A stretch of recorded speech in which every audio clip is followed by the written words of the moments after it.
चूनागढ़ राज्य में भैरव सिंह का शासन हुआ करता था। चूनागढ़ राज्य में ही कलुआ नाम का एक मूर्तिकार रहा करता था। कलुआ मूर्ति बनाने में निपुण था। उसकी बनाई हुई मूर्तियों के चर्चे दूर दूर के राज्य तक फैले हुए थे। एक दिन कलुआ मूर्ति बनाने के लिए अपनी दुकान पर जा रहा था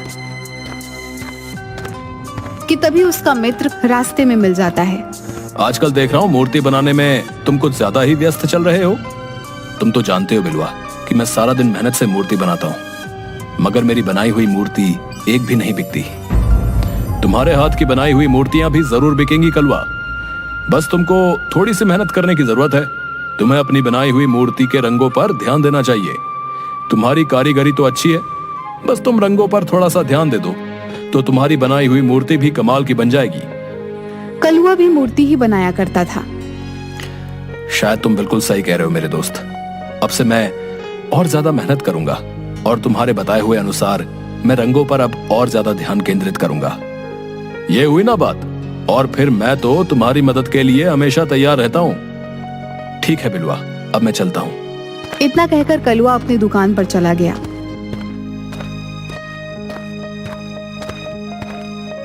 कई महीने ऐसे ही बीत गए। एक दिन वहां पर भैरव सिंह के सैनिक कलुआ की दुकान पर आकर रुक जाते हैं। एक सैनिक कलुआ की ओर देखकर बोला, क्या तुम्हारा ही नाम कलुआ है? जी मेरा ही नाम कलुआ है। हमारे महाराज भैरव सिंह अक्सर आम आदमी का भेष बदलकर अपनी प्रजा का हालचाल मालूम करते रहते हैं, और एक दिन राजा की नजर तुम्हारी बनाई हुई मूर्तियों पर पड़ी जो कि उन्हें बहुत ज्यादा पसंद आई। कुछ दिनों बाद भैरव सिंह अपने राज्य में एक बहुत बड़ा समारोह करवाने वाले हैं। तुम्हें भैरव सिंह के लिए एक ऐसी मूर्ति बनाकर तैयार करनी होगी जो बिल्कुल इंसानों जैसी लगे। याद रखना, मूर्ति एक सुंदर युवती की होनी चाहिए। तुम ऐसी सुंदर युवती की मूर्ति बनाकर तैयार करोगे जिसे देखकर समारोह में आए अन्य राजाओं का मुंह फटा का फटा रह जाए। यह चूनागढ़ के राज्य की साख का सवाल है। लेकिन भैरव सिंह समारोह में मूर्ति क्यों लगवाना चाहते हैं? उस समारोह में निशानेबाजी का कार्यक्रम भी होगा। उस मूर्ति के सर पर एक सेब रखा जाएगा और उस पर दूर से कोई एक राजा निशाना लगाएगा।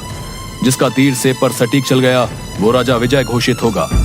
और भैरव सिंह को विश्वास है कि अन्य राज्यों के राजा मूर्ति की सुंदरता में खो जाएंगे और अपने निशाने से भटक जाएंगे और भैरव सिंह ही विजयी होंगे। इतना कहकर वह सैनिक वहां से चला गया। सैनिक के जाते ही बिलवा कलुआ की दुकान पर आ गया। सब कुशल मंगल तो है कलुआ? सैनिक तुम्हारी दुकान पर क्या करने आए थे? कहीं तुम्हें बंदी बनाने तो नहीं आए थे?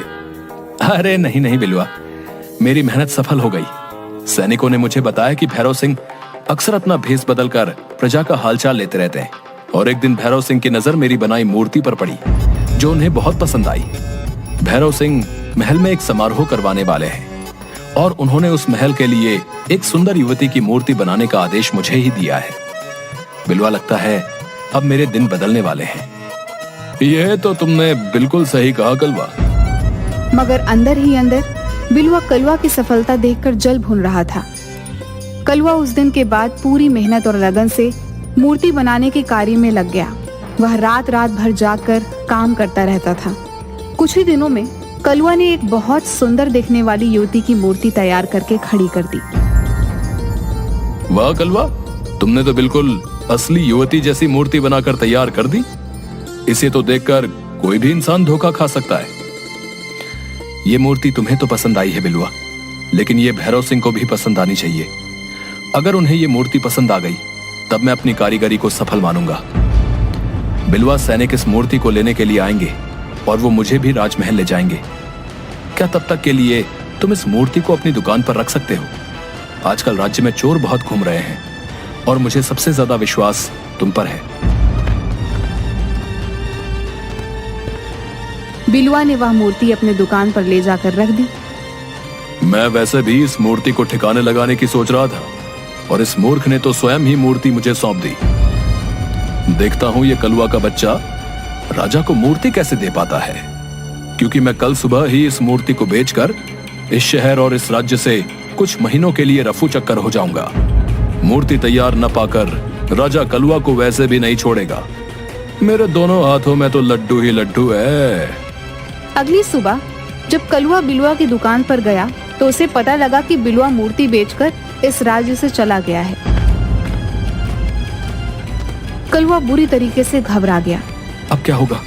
राजा के सैनिक जब मूर्ति लेने आएंगे, अगर उन्हें मूर्ति तैयार नहीं मिली तो राजा बुरी तरह से क्रोधित हो जाएंगे और मैं इतनी जल्दी मूर्ति भी तैयार नहीं कर सकता। मैं एक काम करता हूँ, इस राज्य से भाग जाता हूँ, नहीं तो राजा मुझे मार डालेगा। कलवा घबराता हुआ सीधा जंगलों के रास्ते दूसरे राज्य की ओर भागने लगा। तभी उसके कानों में बहुत से सैनिकों के घोड़े के टापों की आवाजें टकराई। कलवा के दौड़ते हुए कदम अचानक रुक गए। ये तो सैनिकों के घोड़े की आवाज है। कहीं ऐसा तो नहीं कि सैनिक मेरे पीछे मेरी दुकान पर सुबह ही आ गए हों और वो मेरे पीछे लग गए हों। हे ईश्वर, अब क्या होगा? कलवा एक घने पेड़ के पीछे छुप गया। कुछ ही देर बाद बहुत से सैनिक वहां से निकलते हुए चले गए। कलवा वहां से जाने ही वाला था कि तभी उसके कानों में किसी स्त्री के कराहने का स्वर टकराया। कलवा ने देखा कि एक युवती घायल अवस्था में पेड़ के नीचे लेटी हुई थी। कलवा दौड़ता हुआ उस घायल युवती के पास पहुंच गया। कौन हो तुम? ये मैं तुम्हें नहीं बता सकती कि मैं कौन हूँ। मैं बस तुम्हें इतना बताना चाहती हूँ कि तुम इसकी रक्षा करना, इसे अपने घर ले जाओ, इसे किसी भी तरह से राजा के हाथ मत लगने देना, नहीं तो अनर्थ हो जाएगा। तुम किसकी रक्षा की बात कर रही हो? यहाँ तो मेरे और तुम्हारे अलावा कोई भी नहीं है। घायल युवती ने एक पेड़ की तरफ इशारा करके कहा। मैं उस मूर्ति की बात कर रही हूँ। कलवा ने जैसे ही देखा कि उसकी आंखों के सामने एक बेहद सुंदर युवती काले वस्त्र पहनी खड़ी हुई थी। वो तो इंसान है, कोई मूर्ति नहीं। नहीं, ये मूर्ति है। तुम जल्दी से इसे अपने घर ले जाओ। लेकिन तुम तो बुरी तरह से घायल हो। मेरी चिंता मत करो, तुम बस इसे ले जाओ और वचन दो कि तुम इस मूर्ति की रक्षा करोगे और इस बारे में किसी को नहीं बताओगे। ठीक है, मैं आपको वचन देता हूँ कि मैं इस मूर्ति की रक्षा करूंगा। कलवा ने इतना कहा ही था कि वह स्त्री बेहोश हो गई। कलवा उस मूर्ति को लेकर घर चला गया। आज रात इस मूर्ति को अपने घर पर ही रख लेता हूँ। सुबह होते ही इस मूर्ति को लेकर इस राज्य को छोड़कर चला जाऊंगा। कलवा ने इतना कहा ही था कि तभी उसके कानों में किसी स्त्री का मधुर स्वर टकराया। तुम्हें भागने की कोई जरूरत नहीं है, भागना कायरता होती है। स्त्री का मधुर स्वर सुनकर कलवा चौंक कर इधर उधर देखने लगा। एक बार को मुझे ऐसा लगा जैसे कि इस मूर्ति ने मुझसे बात की हो। लगता है मैं भी पागल हो गया हूँ। भला मूर्ति क्या बात करती है? कलवा उस मूर्ति को निहारते हुए सो गया। अगली सुबह कलवा उस मूर्ति को देखकर बोला, तुम तो बिल्कुल इंसान जैसी मालूम पड़ती हो। मेरी आयु 24 वर्ष की हो चुकी है, मगर मुझे अभी तक विवाह के लिए कोई भी स्त्री पसंद नहीं आई। अगर तुम इंसान होती तो मैं तुमसे ही विवाह करता। सच तो यह है कि पहली ही नजर में मुझे तुम्हें देखकर प्रेम हो गया है। मुझे भी तुमसे प्रेम हो गया है। अरे, फिर से उसी स्त्री का स्वर। लेकिन मेरे अलावा तो यहाँ पर और कोई मौजूद नहीं है। तभी कलवा का दरवाजा कोई जोर जोर से पीटने लगा। कलवा ने जैसे ही दरवाजा खोला तो बाहर खड़ा बिलवा तुरंत घर के अंदर घुस आया और उस मूर्ति को हैरत भरी नजरों से देखने लगा। तुम यहाँ पर क्यों आए हो बिलवा? मैंने तुम पर कितना विश्वास करके अपनी मूर्ति तुम्हें सौंपी थी और तुमने चंद पैसों के लालच में आकर उसे बेच दिया। हाँ, क्योंकि मैं तुझसे ज्यादा बेहतर मूर्ति बनाना जानता हूँ। मगर इसके बावजूद भैरव सिंह ने मूर्ति बनाने के लिए तुझे चुना। अब यहाँ क्या करने आए हो? जब मैं इस राज्य को छोड़कर जा रहा था तब मैंने तुम्हें इस मूर्ति को ले जाते हुए देखा। इतनी सुंदर मूर्ति को तुम नहीं बना सकते। बताओ, ये मूर्ति किसकी चुरा कर लेकर आए हो तुम? चोर को चोरी नजर आता है और मैं तुम्हारी तरह चोर नहीं हूं। सीधी तरह से यहां से दफा हो जाओ। दफा तो मैं हो जाऊंगा कलवा, लेकिन इस मूर्ति को ले जाकर। ये मूर्ति मेरी नहीं है बिलवा, इसलिए मैं इसे तुम्हें नहीं ले जाने दे सकता। मैं जानता हूं ये मूर्ति तुम्हारी नहीं है। सीधी तरह से ये मूर्ति मुझे दे दो कलवा, नहीं तो मैं सैनिकों को यह बताऊंगा कि तुमने लालच में आकर राजा के साथ विश्वासघात किया है। इतना कहकर बिलवा मूर्ति की तरफ जैसे ही गया, अचानक से उस मूर्ति की आंखों से रंग बिरंगी किरणें निकली और देखते ही देखते बिलवा के शरीर में आग लग गई और वो वहीं पर मर गया। यह देखकर कलवा के हाथ पैर फूल गए। तभी कलवा का दरवाजा कोई पीटने लगा। कलवा ने जैसे ही दरवाजा खोला तो सामने राजा के सैनिक खड़े थे। क्या तुमने मूर्ति बना दी कलवा? कल समारोह प्रारंभ होने वाला है। तुम्हें इसी समय वो मूर्ति हमारे साथ राजमहल लेकर चलनी है। मैं क्षमा चाहता हूँ। राजा के आदेश पर मैंने एक सुंदर युवती की मूर्ति बनाकर तैयार की तो थी, लेकिन बिलवा उसे बेचकर भाग गया। झूठ बोलते हो तुम। तुम्हारी दुकान पर गया।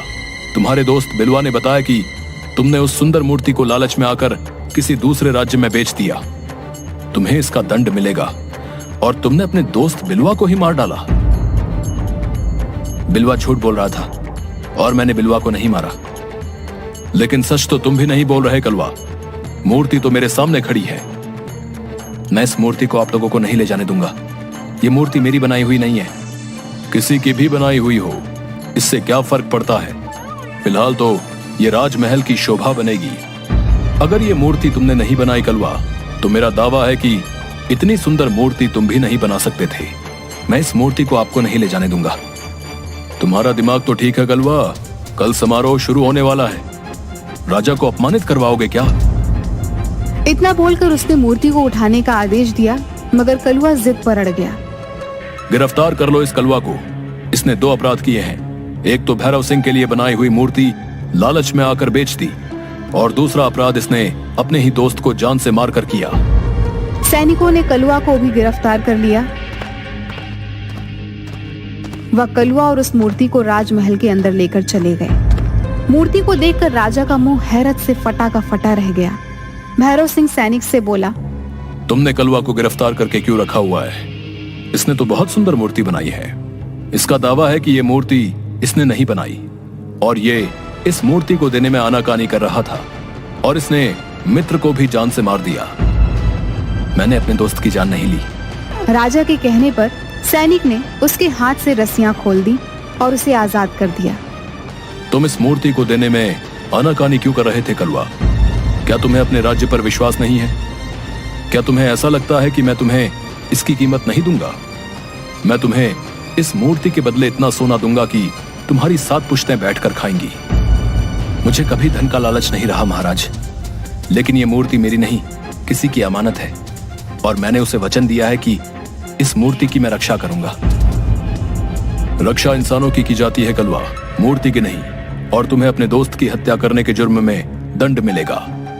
तभी राजा का एक घायल सैनिक दौड़ता हुआ राजा के पास आकर बोला, महाराज, राजमहल पर पड़ोसी राज्य के राजा चंद्र सिंह ने आक्रमण कर दिया है और सारे राज्य पर कब्जा भी कर लिया है।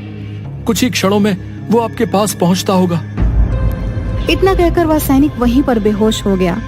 तभी वहां पर राजा चंद्र सिंह अपने सैनिकों के साथ आकर बोले, अपने आप को मेरे हवाले कर दो भैरव सिंह, तुम्हारी सेना हार चुकी है।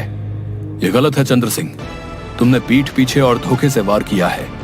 इसे युद्ध नहीं कहते, बल्कि धोखा कहते हैं। जो भी हो, परंतु जीत मेरी हुई है। अब से चुनागढ़ राज्य मेरा हुआ। तभी राजा चंद्र सिंह की नजर उस मूर्ति पर पड़ी। इस मूर्ति की तलाश में तुम्हें पता नहीं कब से भटक रहा था। तुम्हारे पास ये मूर्ति कहां से आई? ये मूर्ति मेरे ही राज्य के एक कुशल कारीगर ने बनाई है। इस तरह के कुशल कारीगर तुम्हें सिर्फ मेरे ही राज्य में मिलेंगे। नहीं भैरव सिंह, तुम जिसे मूर्ति समझ रहे हो ना, वो दरअसल मूर्ति नहीं, बल्कि कुछ और ही है। इतना कहकर राजा चंद्र सिंह ने अपनी जेब से एक सफेद पाउडर मूर्ति के ऊपर फेंक दिया। अचानक मूर्ति के ऊपर रंग बिरंगी किरणें फूटने लगी और मूर्ति एक बेहद सुंदर युवती, मतलब एक इंसान में परिवर्तित हो गई, और क्रोधित होकर राजा चंद्र सिंह से बोली, ये तुमने अच्छा नहीं किया राजा चंद्र सिंह। जब तुम मेरे राज्य को जीत नहीं पाए, तब तुमने कपटी साधु की तंत्र क्रिया से मुझे एक मूर्ति में परिवर्तित कर दिया। कौन हो तुम?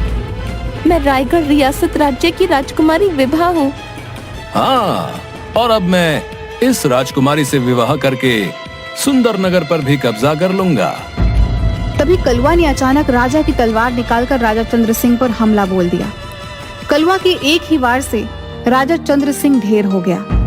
तुम्हारा बहुत बहुत धन्यवाद कलवा। अगर तुम ऐसा नहीं करते तो मेरे हाथ से मेरा राज्य छिन जाता और राजकुमारी विभा को ये जबरदस्ती अपनी पत्नी बना लेता। तुम्हारा बहुत बहुत धन्यवाद कलवा। इस चंद्र सिंह ने मुझे कपटी साधु द्वारा मूर्ति में परिवर्तित कर दिया था, लेकिन मैं मूर्ति बनने के बाद भी सब कुछ देख और सुन सकती थी। तुम्हें जंगल में जो घायल स्त्री मिली थी वो मेरी दासी थी, जो मुझे राजा चंद्र सिंह से बचाती हुई फिर रही थी। मगर राजा चंद्र सिंह के सैनिकों ने उस पर हमला कर दिया और इत्तेफाक से ही वहाँ तुम मिले। सच तो ये है कलवा कि मुझे भी तुमसे पहले ही नजर में प्रेम हो गया है। जिस तरह से तुमने चंद्र सिंह के ऊपर वार किया है, तुम में एक कुशल राजा बनने के भी लक्षण है। तुम्हारा दोस्त उस समय तुम्हें मारने की नीयत से आया था, इसीलिए मैंने बिलुआ की जान ली। अगले दिन भैरव सिंह ने धूमधाम से कलुआ और राजकुमारी विभा का विवाह संपन्न कर दिया। आज कलुआ राजकुमारी विभा के साथ मिलकर रायगढ़ रियासत पर शासन कर रहा है।